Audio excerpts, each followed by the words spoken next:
संसार दाबा अनल नीढलो का त्रणाय कारुण्य घन घन त्वं प्राप्तस्य कल्याण गुणाणवश्य वंदे गुरु श्री चरणारविंदम।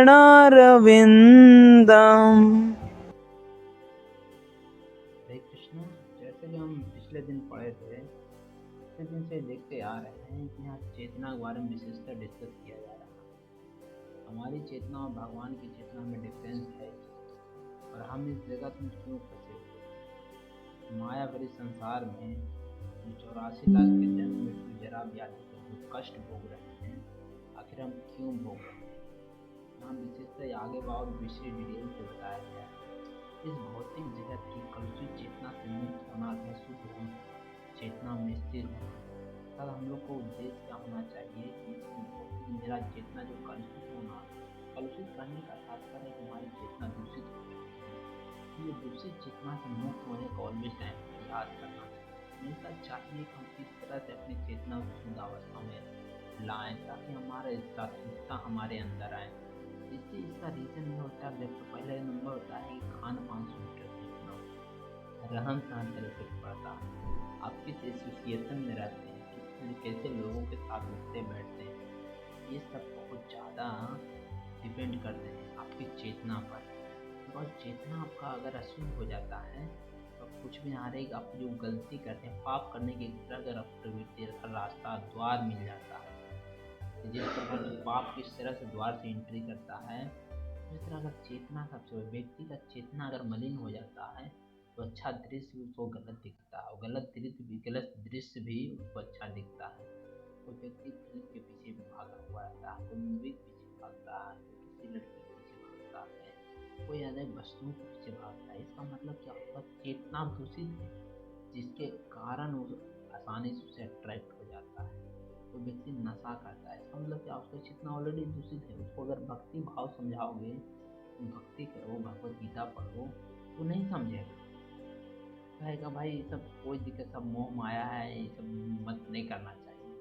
लेकिन वही क्योंकि उसका चेतना दूषित हो चुका है। लेकिन चेतना किसी को डेवलप हो चुका है, शुद्ध चेतना शुद्ध हो चुका है, यदि तुम उसको कहते हो कि नहीं तुम दारू पी सकते हो या तुम नशा करोगे, तो उतना उसका चेतना डेवलप है, अर्थात चेतना शुद्ध हो चुका है, उसका भी असक्त मना कर देगा। उसको समझदारी कम, चेतना शुद्ध करने का तात्पर्य क्या होता है, उसका ज्ञान हो जाना, क्या सही है क्या गलत। हम लोग क्या अभी ऑलरेडी पहले अज्ञान में फंसे हुए, हमको यही नहीं पता है क्या गलत है क्या सही है, क्या करना चाहिए क्या नहीं करना चाहिए, क्या खाना चाहिए क्या नहीं खाना चाहिए, हम लोग कुछ भी पता नहीं।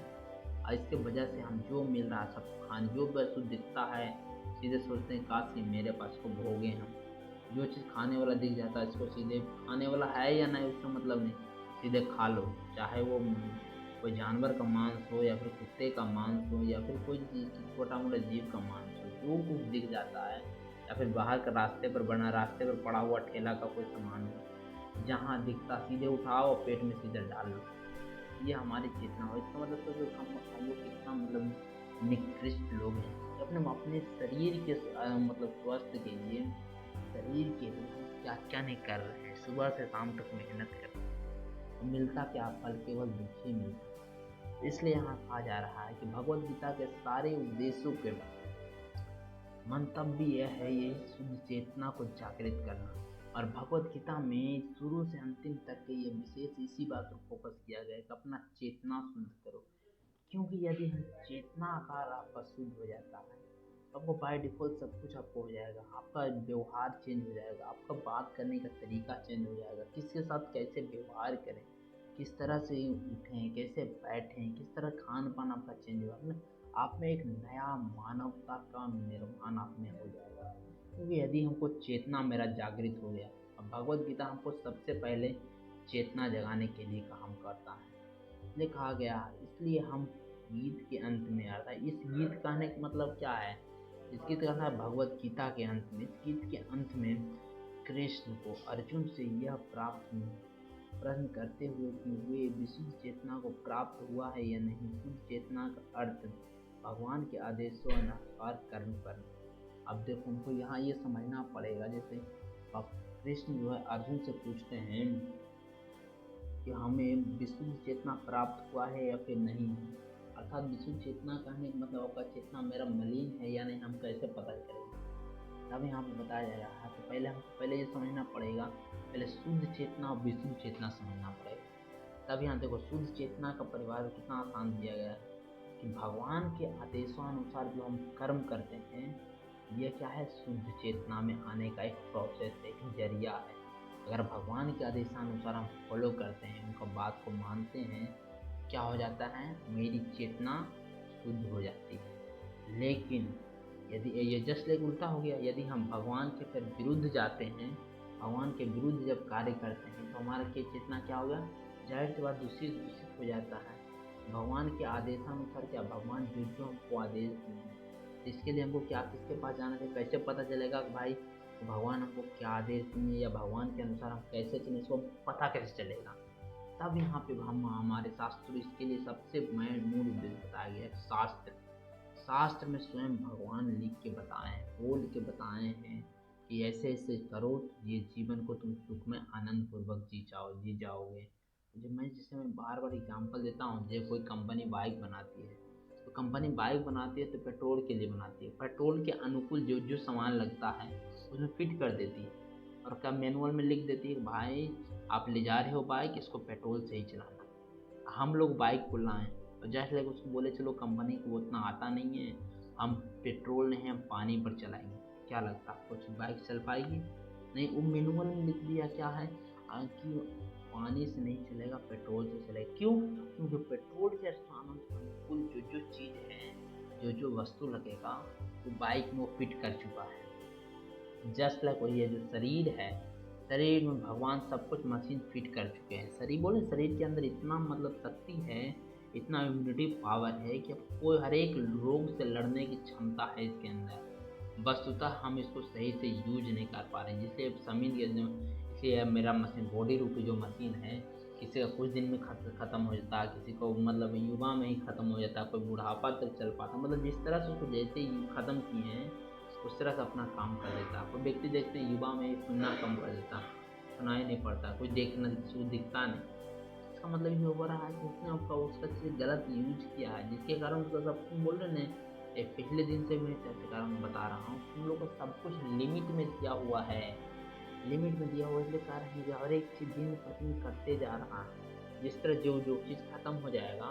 फिर आपको दफा नहीं मिलेगा, आपको फिर इसी काम चलाना पड़ेगा। आपको फिर डॉक्टर के पास जाइएगा, टाइम थोड़ी दवाई देगा, दवाई करिए, फिर यही करिए, यही दौड़ते धूपते जीवन कट जाएगा। तो यही कहता है कि अगर हमको चेतना अगर हमको शुद्ध करना है तो भगवान के आदेशानुसार, तो भगवान के आदेश की किसने दिया हुआ, शास्त्रों में दिया हुआ। तो शास्त्रों को ऐसे अपने नहीं मानते नहीं कि आज पता चल गया तो हम शास्त्र उठाओ पढ़ लें। शास्त्रों को हम इतना आसानी से, हमारे पास में बुद्धि नहीं तो हम शास्त्रों को आसानी से समझ सकते हैं। लेकिन यदि हम गुरु और वैष्णव का एसोसिएशन लेते हैं, गुरु और वैष्णव का संग करते हैं, उनके माध्यम जो उसको पढ़ चुके हैं, अगर उनसे हम ज्ञान ग्रहण करते हैं तो वही शास्त्र को हम बढ़िया से शुद्ध मतलब सरल भाषा में हमको समझा सकते हैं। वरना ऐसा होगा कि हम लोग का बुद्धि क्या है, कुएं की मेढक की तरह है। भगवान बताना कुछ और चाहेंगे, हम अपना दिमाग कुछ और लगेंगे। क्योंकि गाँव चीज़ पहला नंबर तो हमारी सोच कुएं की मेढक की तरह है। दूसरा नंबर है कि समय का प्रभाव है। समय क्या है, कलयुग आ चुका है, यहाँ कला कलेश की भावना ऑटोमेटिक जागृत हो जाता है। हर एक युग का अलग अलग प्रभाव होता है। जैसे सतयुग में क्या थे, तो आप प्रैक्टिकली अपना रूम में देखेंगे, रूम में क्या प्रभाव है। तो रूम में अगर सात्विकता आ चुका है, आपस में एक दूसरे पढ़े बिना नहीं रह सकते, तो देखिएगा आपस में जब कोई भी देखेंगे आपस में पढ़ने लग जाएंगे। सात्विकता नहीं रहेगा तो देखिएगा 4-3 वो खेल रहा, खेल कूद रहा, कोई पबजी खेल रहा है, कोई मोबाइल में बेचते हैं, तो आप अकेले नहीं पढ़ पाइएगा। तो जस्ट लाइक वही है, इससे कहा जाता है हमको भक्तों के संग में सब करना चाहिए। कोई या कोई जाने हुए हैं जो चीज उससे हमको सीखना चाहिए, समझे क्यों। अब इसका यही शुद्ध चेतना का यही सार है, शुद्ध चेतना का रियल पर्पस यही है। अब भगवान हम लोग क्या हैं, पहले बहुत दिन से बता रहा हूँ, हम लोग भगवान के अंश हैं।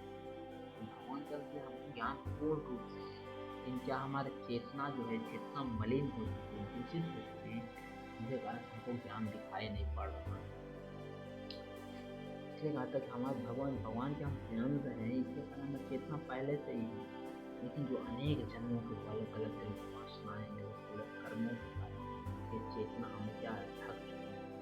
लेकिन हम उस निकृष्ट गुणों से प्रभावित होने की प्रवृत्ति पाई जाती है, किंतु परमेश्वर होने के कारण वो कभी प्रभावित नहीं होते।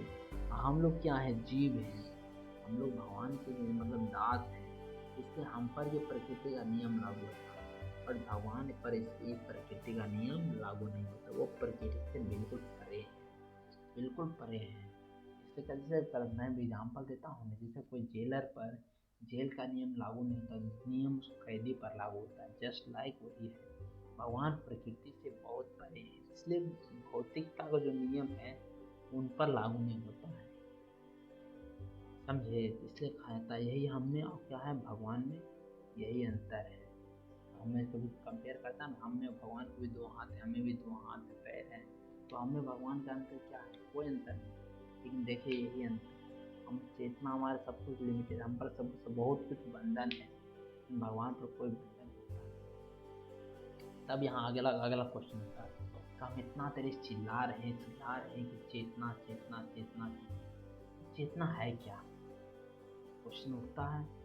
देखिए भगवद गीता में ऐसा क्वेश्चन जो हमारे मन में उठेगा, इतना मन में हम सोच नहीं सकते हैं, उससे ज़्यादा क्वेश्चन ऑलरेडी अर्जुन कर चुका है,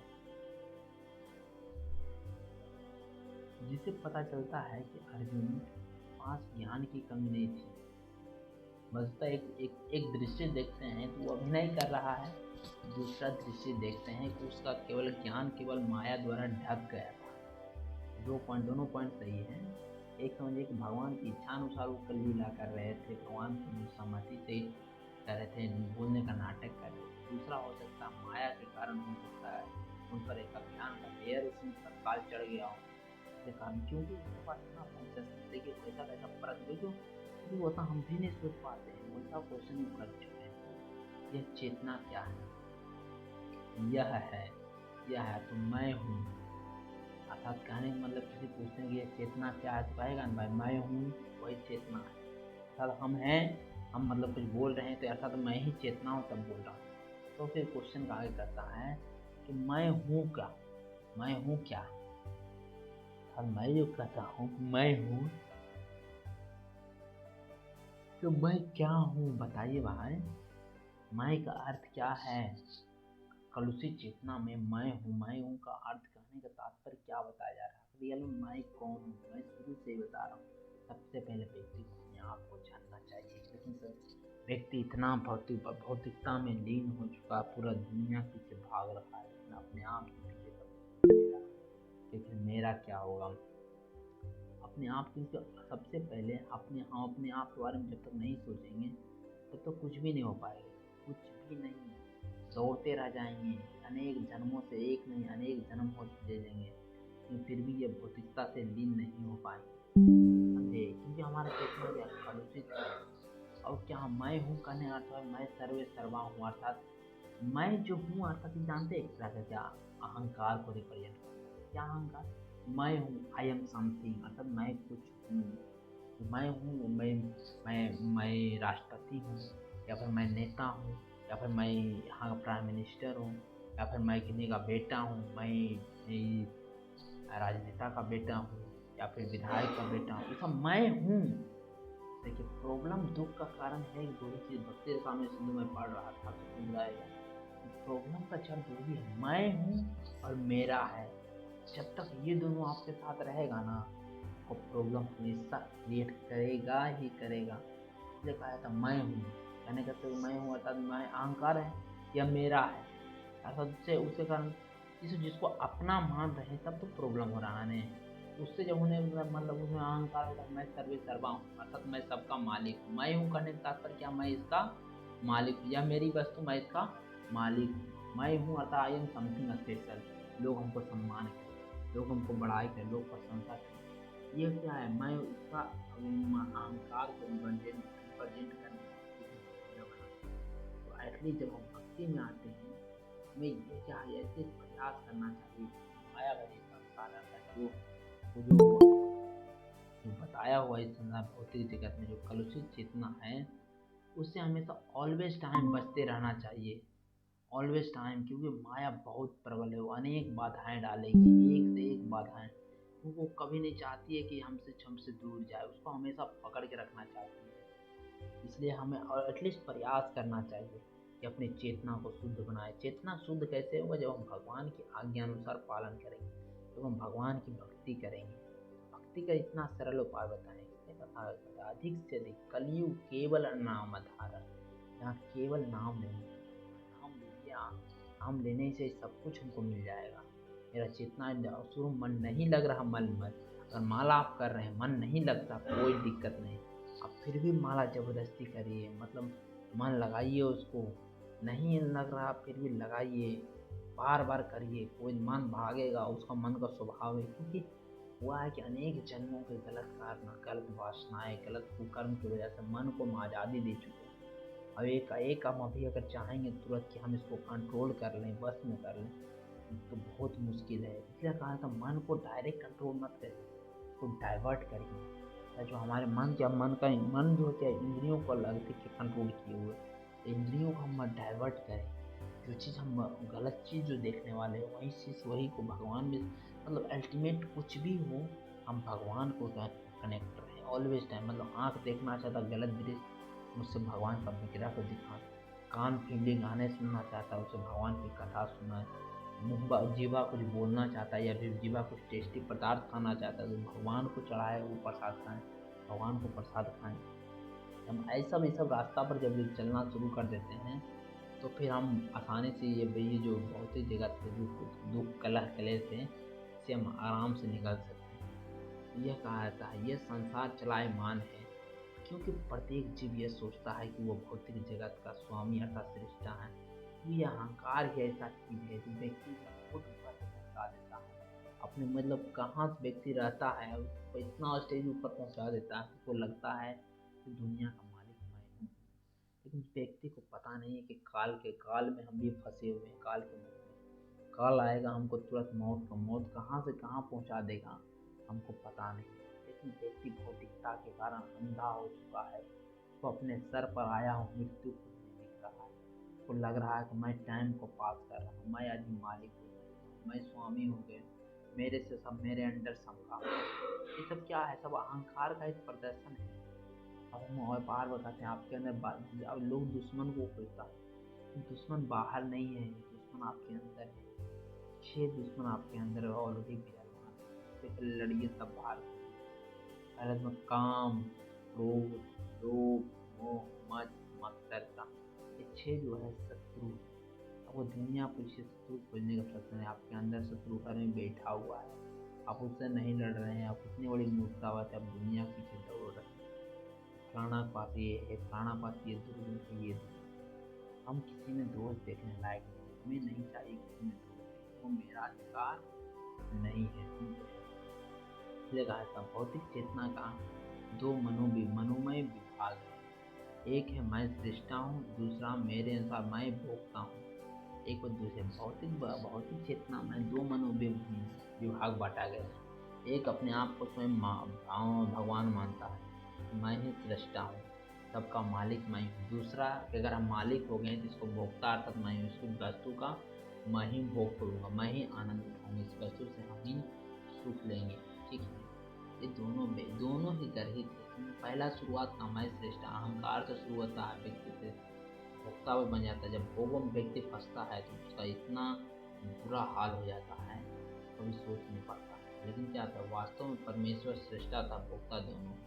लेकिन कहा जाता है जीव दोनों में से कोई एक ही बन सकता है एक से एक समय पर। भगवान क्या है, दोनों है, परमेश्वर और भोक्ता दोनों हैं। इसलिए कहा जाता है और परमेश्वर का अंश होने के कारण जीव न तो सृष्टा है ना ही भोक्ता, वह केवल मात्र क्या है, सहयोगी है। अर्थात हम जो अपने आप को कहा जाता है ना कि मैं हूँ, मैं भोक्ता हूँ, मैं स्वामी हूँ, रियल में अच्छा अब मैं स्वामी कहने को व्यक्ति को उसको सोचना चाहिए। अपने आप को कहता मैं स्वामी हूँ, मैं मालिक हूँ, किस प्रकार तुम मालिक हो भाई? तुम जन्म लिया था उसमें तुम अपने साथ क्या लाया था? तुम तो कंगाल आया था, तुम्हारे पास कुछ भी नहीं था, पहनने के लिए कपड़ा भी तुम्हारे पास नहीं था। तुम किसको फिर कह रहे हो, कैसे तुम कह रहे हो कि ये मेरा है, ये मैं इसका मालिक हूँ? तुम तो कुछ लाया ही नहीं, तुम्हारा है भाई कहाँ? तुम यहाँ से किसी को उठा के वस्तु ले लिया है, कह रहे हो ये मेरा है। कितनी बड़ी मूर्खता है। बताओ, उस व्यक्ति तुमको माफ़ कर रहा है जिसका वस्तु तुम यूज कर रहा है फोकट में, माफ़ कर रहा तब थे। अगर वो तुमको अगर कंप्लेन करना शुरू कर दे, वो अगर तुमको पीटना शुरू कर दे, सोचो आपका क्या हाल हो जाएगा। जस्ट लाइक हमको इससे ये सब सोचना चाहिए। ठीक है। हरे कृष्णा। यही स्टॉप करते हैं।